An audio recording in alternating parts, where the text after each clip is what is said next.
Hello friends, welcome to my channel success ITI classes. दोस्तों, हम लोग इसी तरीके से डेली यूपी पीसीएल टीजी2 के लिए क्वेश्चन की प्रैक्टिस करते रहते हैं। आज की क्लास में हम लोग देखने वाले हैं बहुत ही शानदार इंपॉर्टेंट क्वेश्चन। देखिए क्वेश्चन नंबर 1, ऑटोमोबाइल की बैटरी चार्ज करने के लिए किस जनरेटर का उपयोग किया जाता है? सीरीज जनरेटर का, कंपाउंड जनरेटर का, शंट जनरेटर का, उपरोक्त सभी। तो देखिए बैटरी चार्ज करना है ऑटोमोबाइल की, इसके लिए जो उपयोग करेंगे हम लोग वो होता है shunt generator, option number C. एक क्वेश्चन ये है आप लोग से कि बैटरी चार्ज करने के लिए एसी का उपयोग करते हैं या डीसी का? आप लोग कहेंगे डीसी का, क्योंकि आप लोग भी जानते हैं कि एसी का नेचर इस तरीके से होता है, अगर पॉजिटिव हाफ साइकिल में चार्ज करेगा तो इसी तरीके से नेगेटिव हाफ साइकिल में डिस्चार्ज कर देगा एसी के लिए। तो एसी से बैटरी चार्ज नहीं होती है, डीसी कुछ इस तरीके से होती है, कांस्टेंट नेचर की, इसी से बैटरी चार्ज किया जाता है। तो यहाँ पे ऑप्शन नंबर सी सही है, शंट जनरेटर। अगला क्वेश्चन, एक त्रिभुज के सभी भुजाओं का प्रतिरोध 6 ओम है। त्रिभुज बना लीजिए, उसकी सभी भुजाएं का मतलब 3 ही भुजा होती है त्रिभुज में। तो ये सभी भुजा जो दिया हुआ है इसका प्रतिरोध 6 ओम दिया हुआ है, सबका प्रतिरोध 6 ओम है। तो त्रिभुज के किन्हीं दो कोनों के मध्य प्रतिरोध का मान क्या होगा? मान लीजिए इन्हीं दो कोनों के मध्य हम लोग प्रतिरोध निकाल लेते हैं। देखिए इस तरीके का क्वेश्चन सॉल्व करने का दो तरीका होता है, एक होता है शॉर्ट मेथड, एक होता है डिटेल में सॉल्व कर लेते हैं हम लोग, वो लॉन्ग मेथड बोल सकते हैं। तो देखिए यहाँ से सप्लाई जाएगी, प्लस से सप्लाई करंट निकलेगी, यहाँ करंट जाएगी, यहाँ जाएगी, ये दोनों श्रेणी क्रम में होगा, 6 6 12 12 और ये 6 आपस में क्या हो जाएंगे? समांतर क्रम में। दो प्रतिरोध का फार्मूला क्या होता है? R1 R2 बटे में R1 प्लस R2। इस पर आप लोग हल कर लीजिए तो हो जाएगा 12 इंटू 6 बटे में 12 प्लस 6 करेंगे 18 आ जाएगा, 6 3 18 और 3 चौक को 12, 4 ओम मिल जाएगा। इसका ऑप्शन नंबर डी सही है। ये तो होगा लॉन्ग मेथड। एक होता है शॉर्ट मेथड। देखिए जब त्रिभुज के रूप में प्रतिरोध दिया जाए और बोला जाए कि सभी बराबर मान के प्रतिरोध हैं, कोई भी दो कोनों के मध्य प्रतिरोध निकालना हो तो आप लोग एक शॉर्ट फार्मूला होता है 2/3 आर का, आप लोग इसको लगा लीजिएगा। देखिए 2/3 आर का मान क्या है? 6 ओम है, 3 दूना 6, 2 दूना 4, ऐसे भी 4 ओम मिल जाएगा, ऑप्शन नंबर डी। तो ये दोनों तरीके से आप लोग क्वेश्चन को सॉल्व कर सकते हैं। देखिए अगला क्वेश्चन, एक घन के सभी भुजाओं का प्रतिरोध 6 ओम है, तो घन के किन्हीं दो भुजाओं के बीच प्रतिरोध का मान क्या होगा? ये वैसा ही क्वेश्चन है, वो त्रिभुज में था, ट्रायंगल में, ये है क्यूब की बात किया जा रहा है, घन की बात। अब देखिए घन में क्या होता है, एक फार्मूला आता है 5/6 आर, बस इसी पे आप लोग को सॉल्व कर लेना। 5/6 आर का मान क्या है? 6 ओम, 6 से 6 कैंसिल, मिल जाएगा 5 ओम। इसका ऑप्शन नंबर ए सही हो जाएगा। तो ये कुछ शॉर्ट मेथड था, इस पे क्वेश्चन आते हैं एग्जामिनेशन में, इसीलिए इस क्वेश्चन को लिया गया। एक डिस्ट्रीब्यूशन सिस्टम किस प्रकार से मिलकर बना होता है? देखिए किस किस से मिलकर बना होता है डिस्ट्रीब्यूशन सिस्टम? डिस्ट्रीब्यूटर होगा, फीडर होगा, सर्विसमेंस होगा, ये सभी डिस्ट्रीब्यूशन सिस्टम में आते हैं। तो यहाँ पे ऑप्शन नंबर डी सही हो जाएगा। जैसे कि हम लोग जनरेशन जब करते हैं 11 kV पर जनरेशन किया जाता है, उसके बाद उसको ट्रांसमिशन किया जाता है, फिर डिस्ट्रीब्यूशन किया जाता है, तो हमारे घरों तक सप्लाई आती है। तो ये सभी प्रोसेस होते हैं। तो यहाँ पे डिस्ट्रीब्यूशन सिस्टम में किस किस से मिलकर बना है? डिस्ट्रीब्यूटर भी होगा, फीडर भी होगा और सर्विस मैन भी होगा, ऑप्शन नंबर डी। अगला क्वेश्चन, कोरोना लॉस कब होता है? वायु का आंशिक ब्रेकडाउन होने पर, लाइन के बीच स्पार्किंग होने पर, वायु का कंप्लीट ब्रेकडाउन होने पर, इनमें से कोई नहीं। देखिए मान लीजिए ये दो लाइन जा रही हैं, हाई वोल्टेज की लाइन है, ये वायर गया है, तो इनके बीच क्या है? यहाँ पे जो वायु है, एयर है, ये सब एयर ही तो है। तो कोरोना लॉस कब होता है?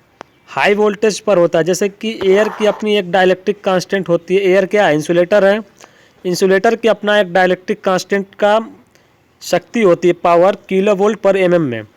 जैसे अगर बात कर ली जाए 21.2 kV पर mm, ये भी क्वेश्चन पूछा जाता है। वायु का, एयर का डाइलेक्ट्रिक कांस्टेंट कितना होता है? 21.2 kV पर mm, ये RMS मान में होता है। 30 kV पर mm ये होता है मैक्सिमम मान में। तो अब अगर देखिए कोरोना लॉस कब होगा? जब वोल्टेज जो होता है इससे ज़्यादा हो जाएगा।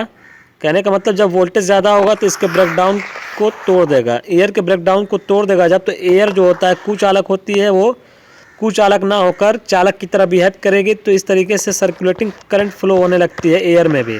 तो यहीं पे एक लॉसेज होने लगता है जिसको हम लोग बोलते हैं कोरोना लॉस। तो कोरोना लॉस किस पर होता है? ये भी क्वेश्चन पूछा जाता है लो वोल्टेज पर या हाई वोल्टेज पर। तो आप लोग देख रहे हैं हाई वोल्टेज पर होगा, क्योंकि हाई वोल्टेज नहीं होगा तो ये ब्रेक डाउन नहीं होगा। एयर का जो डाइलेक्ट्रिक कांस्टेंट है तो इसको ब्रेक डाउन करना होता है, तभी कोरोना लॉस होता है। हम लोग चाहते नहीं है कि कोरोना लॉस हो, कोई भी लॉसेज होने से तो एफिशिएंसी डिक्रीज हो जाती है, तो कोरोना लॉसेज ना हो हम लोग चाहते हैं, लेकिन कोरोना लॉस हाई वोल्टेज पर हो जाता है। तो कोरोना लॉस कब होता है? जब एयर का क्या होता है, वायु का आंशिक ब्रेकडाउन, लाइन के बीच स्पार्किंग, वायु का कंप्लीट ब्रेकडाउन। तो यहाँ पे ऑप्शन नंबर सी हो जाएगा। कंप्लीट ब्रेकडाउन जब होगा, जब उसके डाइलेक्ट्रिक कांस्टेंट को तोड़ देगा वोल्टेज, तभी तो वहाँ पे क्रिएट होगा लॉसेज। तो यहाँ पे ऑप्शन नंबर सी सही। अगला क्वेश्चन, डीसी सीरीज मोटर में 10 एम्पीयर की विद्युत धारा पर 30 न्यूटन मीटर का आघूर्ण उत्पन्न होता है, तो यदि लोड धारा का मान 2 गुना कर दिया जाए तो आघूर्ण क्या होगा? देखिए डीसी सीरीज मोटर में टार्क और आर्मेचर में करंट में रिलेशन होता है आई ए स्क्वायर से।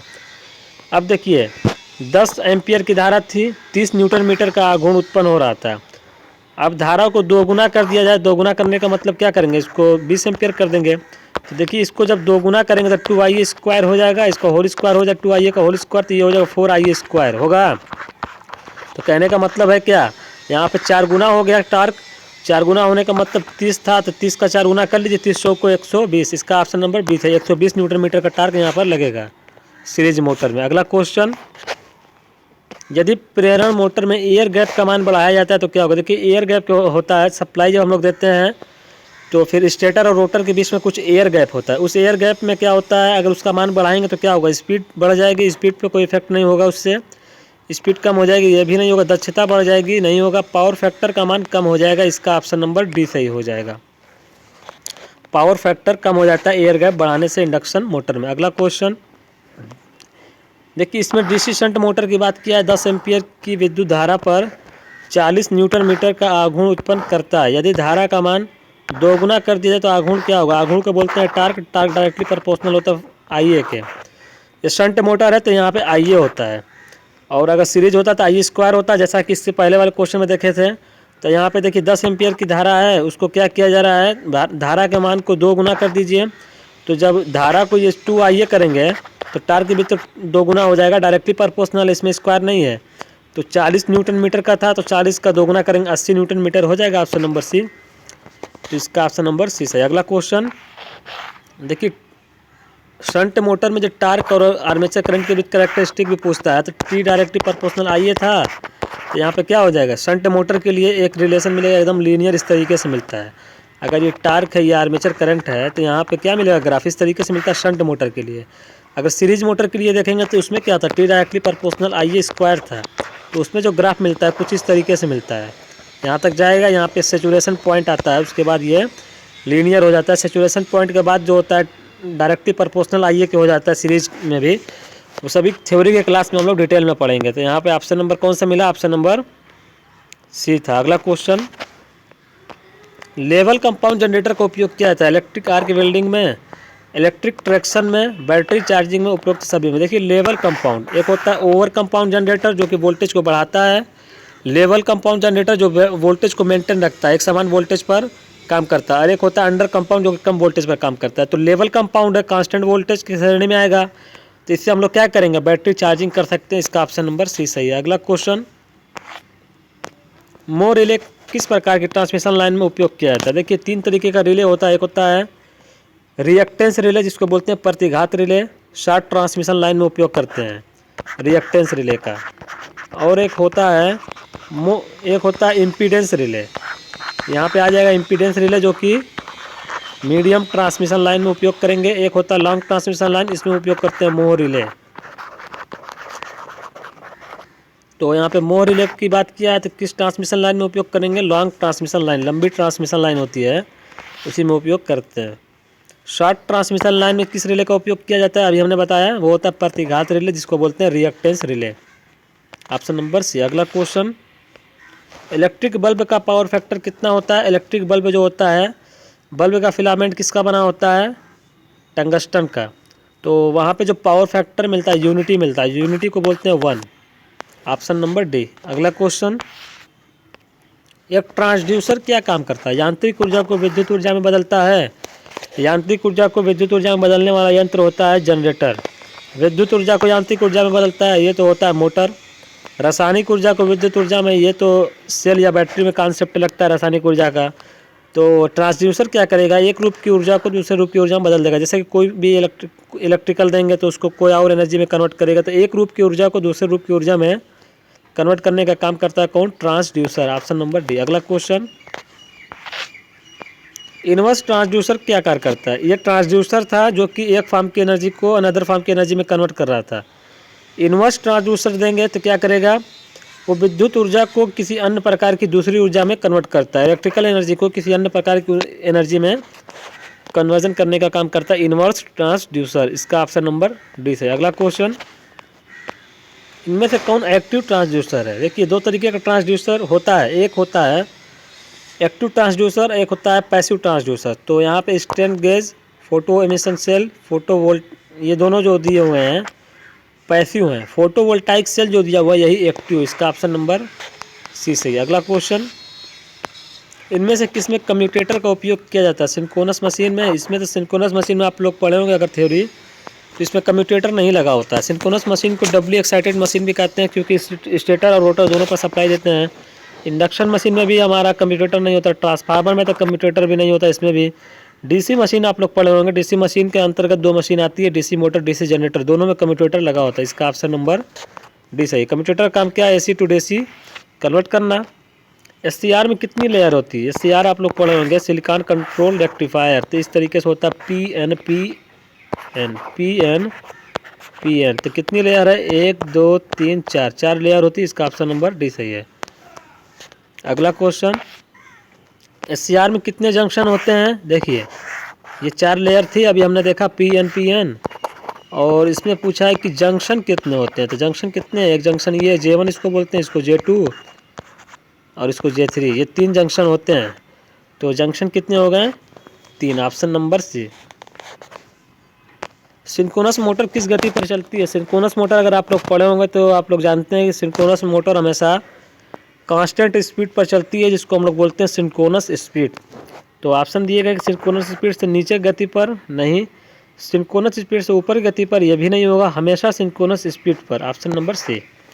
सिंक्रोनस मोटर को सिंक्रोनाइजेशन में लाने के लिए ही रोटर पर भी सप्लाई देना होता है, तो इसीलिए हम लोग स्टेटर और रोटर दोनों पर सप्लाई देते हैं। तो सिंक्रोनस मोटर को डबल एक्साइटेड मोटर, द्वित्वजित मोटर भी कहते हैं। तो इसका ऑप्शन नंबर कौन सा सही था, ऑप्शन नंबर सी सही था, हमेशा सिंक्रोनस स्पीड पर। अगला क्वेश्चन और आज का लास्ट क्वेश्चन, सिंक्रोनस मोटर को निम्न में से किस पर चलाया जा सकता है। लीडिंग पावर फैक्टर पर, लैगिंग पावर फैक्टर पर, यूनिटी पावर फैक्टर पर, उपरोक्त सभी पर।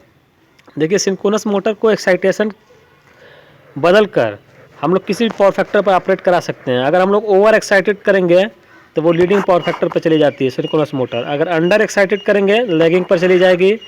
नॉर्मली एक्साइटेड रहेगा तो यूनिटी पावर फैक्टर पर वर्क करती है।